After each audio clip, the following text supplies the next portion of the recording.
पुराने ज़माने की बात है। एक शराबी बहुत ज़्यादा शराब पीता था। एक दिन उसने चंद दोस्तों को बुलाया। दावत की महफिल लगी और शराब लाई गई। और शराब की महफिल जब गर्म हुई तो शराबी को ख्याल आया कि शराब के साथ अगर कुछ खाने पीने की चीज़ हो तो बड़ा मज़ा आ जाए।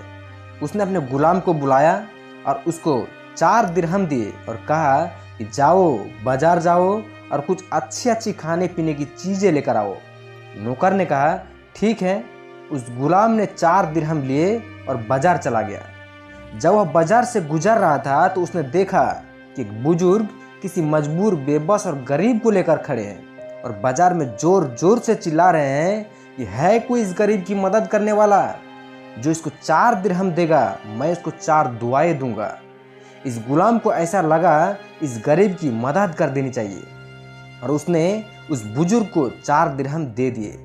बुजुर्ग ने 4 दिरहम लिए और उस गरीब को दिए।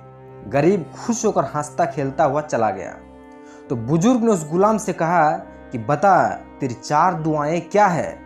तो गुलाम ने कहा मेरी पहली दुआ तो यह है कि 4 दिरहम का बदला मुझे जल्द से जल्द मिल जाए, ताकि मुझे मालिक के सामने जाना है तो क्या मुंह लेकर जाऊंगा। बुजुर्ग ने हाथ उठाया और दुआ की कि अल्लाह इसको 4 दिरहम का बदला बहुत अच्छा देना। फिर बुजुर्ग ने पूछा तुम्हारी दूसरी दुआ क्या है। तो उस गुलाम ने कहा मैं गुलाम हूँ, मुझे मेरा मालिक आज़ाद कर दे। बुजुर्ग ने हाथ उठाया और कहा कि अल्लाह इसको आज़ाद कर दे। कहा कि तेरी तीसरी दुआ क्या है। तो उस गुलाम ने कहा मेरा मालिक बहुत शराब पीता है, आप दुआ करे उसकी शराब छूट जाए। तो बुजुर्ग ने हाथ उठाई, उसकी भी दुआ कर दी। फिर बुजुर्ग ने पूछा तुम्हारी चौथी दुआ क्या है। तो उस गुलाम ने कहा आप दुआ करें कि अल्लाह ताला मेरी आपकी और पूरे बाजार की, मेरे मालिक की और सारे इंसानों की मगफिरत कर दे। बुजुर्ग ने हाथ उठाकर चारों दुआएं कर दी। गुलाम उतरासा मुंह लिए जब वापस लौटा तो मालिक तो बड़ी बेचैनी से उसका इंतजार कर रहा था। जैसे ही गुलाम आया, एक तो देर से आया, उसके बाद खाली हाथ आया, तो मालिक बहुत गुस्से में था। मालिक ने कहा क्या बात है, मैंने तुम्हें 4 दिरहम दिए थे खाने के लिए, सामान लाने के लिए, एक तो तुम देर से आए ऊपर से खाली हाथ, क्या बात है। तो उस गुलाम ने इत्मीनान से सारा किस्सा सुनाया और कहा मैंने 4 दुआएं उस बुजुर्ग से करवाई तो उन्होंने मुझे 4 दुआएं दी है। मालिक ने जब पूरा किस्सा सुना तो उसका दिल थोड़ा सा नरम हुआ। कहा कि बता तूने 4 दुआएं क्या करवाई। तो गुलाम ने कहा मैंने पहली दुआ यह कराई कि मुझे 4 दिरहम का बदला मुझे मिल जाए। मालिक ने कहा जा मैंने तुझे 4000 दिरहम इनाम में दे दिया। गुलाम खुश हो गया। और मालिक ने कहा दूसरी दुआ क्या करवाई। कहा कि मैंने दूसरी दुआ यह कराई कि मैं गुलाम हूँ, मेरा मालिक मुझे आज़ाद कर दे। मालिक ने कहा कि जा मैंने तुझे आज़ाद कर दिया। फिर से मालिक ने पूछा तुम्हारी तीसरी दुआ क्या करवाई।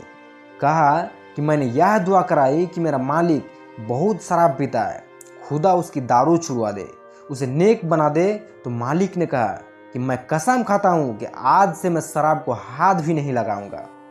तो मालिक ने फिर पूछा कि तुम्हारी चौथी दुआ क्या करवाई।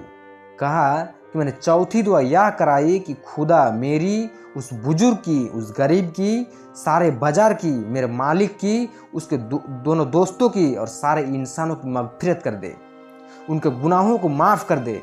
मालिक ने कहा यह मेरे बस में नहीं है। बहरहाल मालिक जब रात को सोया तो उसने ख्वाब में देखा कोई कहने वाला कह रहा था कि तूने मेरे बस के 3 काम कर दिए, चौथा काम हम खुद कर देते हैं। हमने तेरे दोस्तों की, तेरे उस गुलाम की, उस बुजुर्ग की, उस गरीब की और सारे लोगों की मगफिरत कर दी, उनको माफ़ कर दिया। मेरे भाइयों और बहनों, इस किस्से से हमको 2 सबक मिलते हैं। पहला सबक यह है कि कभी भी किसी गरीब की मदद करने में पीछे नहीं हटना चाहिए, चाहे आपकी हैसियत हो या ना हो। दूसरा सबक यह मिला कि हमको जो भी काम अपने बस में हो वह कर देना चाहिए, तो फिर अल्लाह जो उसकी बस में है और उसके बस में सब कुछ है वो अपना काम कर देता है। मुझे उम्मीद है कि आपको यह किस्सा समझ आ गया होगा। दोस्तों अगर यह कहानी आपको अच्छी लगी तो लाइक करें, शेयर करें और चैनल को सब्सक्राइब करें।